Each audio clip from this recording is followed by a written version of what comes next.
One पर्व अर्जुनाभिगमन पर्व 29 युधिष्ठिर के द्वारा क्रोध की निंदा और क्षमाभाव की विशेष प्रशंसा। युधिष्ठिर बोले, परम बुद्धिमती द्रौपदी, क्रोध ही मनुष्यों को मारने वाला है और क्रोध ही यदि जीत लिया जाए तो अभ्युदय करने वाला है।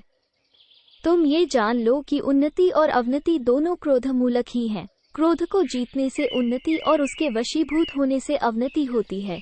एक सुशोभने, जो क्रोध को रोक लेता है उसकी उन्नति होती है, और जो मनुष्य क्रोध के वेग को कभी सहन नहीं कर पाता उसके लिए वो परम भयंकर क्रोध विनाशकारी बन जाता है। 2 इसमें क्रोध के कारण लोगों का नाश होता दिखाई देता है, इसलिए मेरे जैसा मनुष्य लोकविनाशक क्रोध का उपयोग दूसरों पर कैसे करेगा। 3 क्रोधी मनुष्य पाप कर सकता है। क्रोध के वशीभूत मानव गुरुजनों की भी हत्या कर सकता है, और क्रोध में भरा हुआ पुरुष अपनी कठोर वाणी द्वारा श्रेष्ठ मनुष्यों का भी अपमान कर देता है। 4 क्रोधी मनुष्य कभी यह नहीं समझ पाता कि क्या कहना चाहिए और क्या नहीं। क्रोधी के लिए कुछ भी अकार्य अथवा अवाच्य नहीं है। 5 क्रोधवश वह अवध्य पुरुषों की भी हत्या कर सकता है और वध के योग्य मनुष्यों की भी पूजा में तत्पर हो सकता है। इतना ही नहीं, क्रोधी मानव आत्महत्या द्वारा अपने आप को भी यमलोक का अतिथि बना सकता है।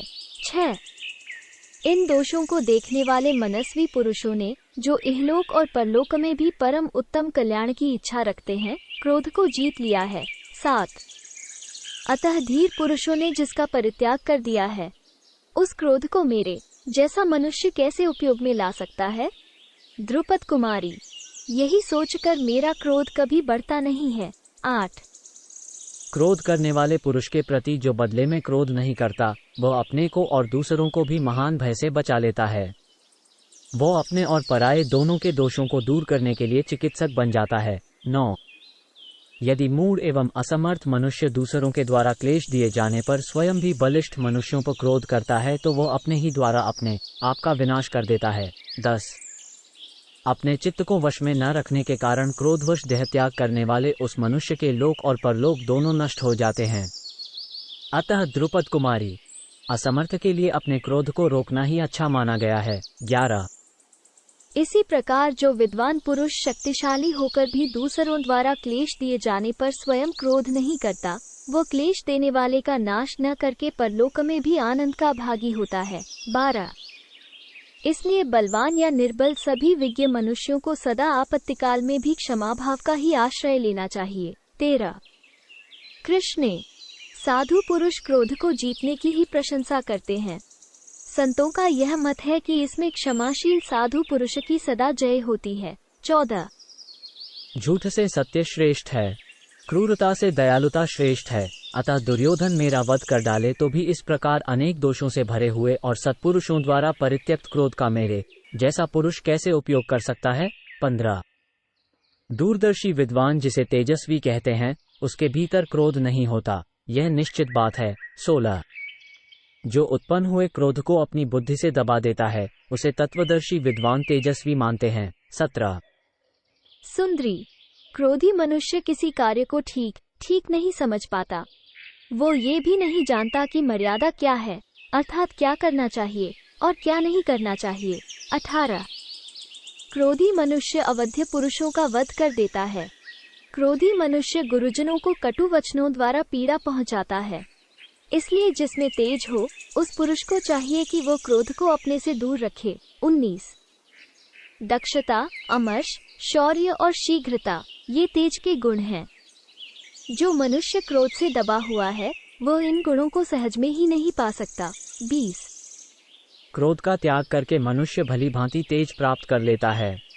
महाप्राज्ञ, क्रोधी पुरुषों के लिए समय के उपयुक्त तेज अत्यंत दुस्सह है। 21 मूर्ख लोग क्रोध को ही सदा तेज मानते हैं, परंतु रजोगुण जनित क्रोध का यदि मनुष्यों के प्रति प्रयोग हो तो वो लोगों के नाश का कारण होता है। 22 अतः सदाचारी पुरुष सदा क्रोध का परित्याग करे।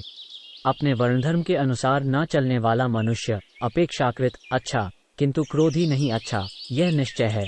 23 साध्वी द्रौपदी, यदि मूर्ख और अविवेकी मनुष्य क्षमा आदि सद्गुणों का उल्लंघन कर जाते हैं तो मेरे जैसा विज्ञ पुरुष उनका अतिक्रमण कैसे कर सकता है। 24। यदि मनुष्यों में पृथ्वी के समान क्षमाशील पुरुष न हो तो मानवों में कभी संधि हो ही नहीं सकती, क्योंकि झगड़े की जड़ तो क्रोध ही है। 25। यदि कोई अपने को सतावे तो स्वयं भी उसको सतावे।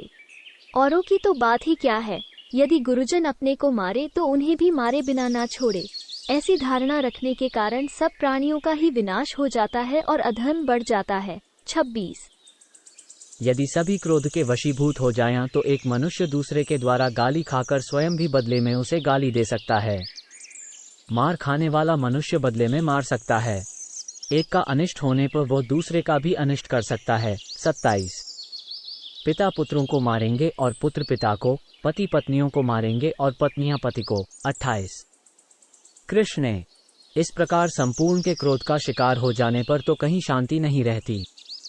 शुभान ने तुम ये जान लो कि संपूर्ण प्रजा की शांति संधमूलक ही है। 29। द्रौपदी, यदि राजा तुम्हारे कथनानुसार क्रोधी हो जाए तो सारी प्रजाओं का शीघ्र ही नाश हो जाएगा। अतः ये समझ लो कि क्रोध प्रजावर्ग के नाश और अवनति का कारण है। 30। इसमें पृथ्वी के समान क्षमाशील पुरुष भी देखे जाते हैं, इसीलिए प्राणियों की उत्पत्ति और वृद्धि होती रहती है। 31। सुशोभने, पुरुष को सभी आपत्तियों में क्षमा भाव रखना चाहिए। क्षमाशील पुरुष से ही समस्त प्राणियों का जीवन बताया गया है। 32। जो बलवान पुरुष के गाली देने या कुपित होकर मारने पर भी क्षमा कर जाता है तथा जो सदा अपने क्रोध को काबू में रखता है, वही विद्वान है और वही श्रेष्ठ पुरुष है। 33। वही मनुष्य प्रभावशाली कहा जाता है, उसी को सनातन लोक प्राप्त होते हैं। क्रोधी मनुष्य अल्पज्ञ होता है, वो इस लोक और परलोक दोनों में विनाश का ही भागी होता है। 34। इस विषय में जानकार लोग क्षमावान पुरुषों की गाथा का उदाहरण देते हैं। कृष्ण ने क्षमावान महात्मा काश्यप ने इस गाथा का गान किया है। 35। क्षमा धर्म है, क्षमा यज्ञ है, क्षमा वेद है और क्षमा शास्त्र है। जो इस प्रकार जानता है वो सब कुछ क्षमा करने के योग्य हो जाता है। 36। क्षमा ब्रह्म है, क्षमा सत्य है, क्षमा भूत है, क्षमा भविष्य है, क्षमा तप है और क्षमा शौच है। क्षमा ने ही संपूर्ण को धारण कर रखा है। 37। क्षमाशील मनुष्य यज्ञवेयता, ब्रह्मवेयता और तपस्वी पुरुषों से भी ऊंचे लोक प्राप्त करते हैं। 38। सकाम भाव से यज्ञ कर्मों का अनुष्ठान करने वाले पुरुषों के लोग दूसरे हैं एवं सकाम भाव से वापी, कूप, तडौग और दान आदि कर्म करने वाले मनुष्यों के लोग दूसरे हैं। परंतु क्षमावानों के लोग ब्रह्मलोक के अंतर्गत हैं, जो अत्यंत पूजित हैं। 39। क्षमा तेजस्वी पुरुषों का तेज है, क्षमा तपस्वियों का ब्रह्म है, क्षमा सत्यवादी पुरुषों का सत्य है, क्षमा यज्ञ है और क्षमा शम मनोनिग्रह है। 40। कृष्ण ने जिसका महत्व ऐसा बताया गया है, जिसमें ब्रह्म, सत्य, यज्ञ और लोक सभी प्रतिष्ठित हैं, उस क्षमा को मेरे जैसा मनुष्य कैसे छोड़ सकता है। 41।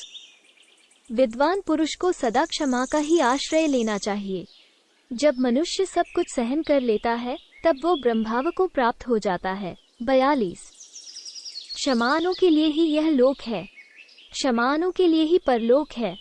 क्षमाशील पुरुष इसमें सम्मान और परलोक में उत्तम गति पाते हैं। 43। जिन मनुष्यों का क्रोध सदा क्षमा भाव से दबा रहता है उन्हें सर्वोत्तम लोक प्राप्त होते हैं, अतः क्षमा सबसे उत्कृष्ट मानी गई है। 44। इस प्रकार काश्यप जी ने नित्य क्षमाशील पुरुषों की इस गाथा का गान किया है। द्रौपदी, क्षमा की यह गाथा सुनकर संतुष्ट हो जाओ, क्रोध न करो। 45। मेरे पितामह शांतनुनंदन भीष्म शांति भाव का ही आदर करेंगे, देवकी नंदन श्री कृष्ण भी शांति भाव का ही आदर करेंगे। 46। आचार्य द्रोण और विदुर भी शांति को ही अच्छा कहेंगे, कृपाचार्य और संजय भी शांत रहना ही अच्छा बताएंगे। 47। सोमदत्त, युयुत्सु, अश्वत्थामा तथा हमारे पितामह व्यास भी सदा शांति का ही उपदेश देते हैं। 48। ये सब लोग यदि राजा धृतराष्ट्र को सदा शांति के लिए प्रेरित करते रहेंगे तो वे अवश्य मुझे राज्य दे देंगे, ऐसा मुझे विश्वास है। यदि नहीं देंगे तो लोभ के कारण नष्ट हो जाएंगे। 49। इस समय भरतवंश के विनाश के लिए यह बड़ा भयंकर समय आ गया है। भामिनी, मेरा पहले से ही ऐसा निश्चित मत है कि सुयोधन कभी भी इस प्रकार क्षमा भाव को नहीं अपना सकता, वो इसके योग्य नहीं है। मैं इसके योग्य हूँ, इसलिए क्षमा मेरा ही आश्रय लेती है। क्षमा और दया यही जितात्मा पुरुषों का सदाचार है और यही सनातन धर्म है, अतः मैं यथार्थ रूप से क्षमा और दया को ही अपनाऊंगा। 52 इति श्री महाभारते वनपर्वणि अर्जुनाभिगमन पर्वणि द्रौपदी युधिष्ठिर संवादे 29 29। इस प्रकार श्री महाभारत वन पर्व के अंतर्गत अर्जुनाभिगमन पर्व में द्रौपदी युधिष्ठिर संवाद विषयक 29वां अध्याय पूरा हुआ। 29।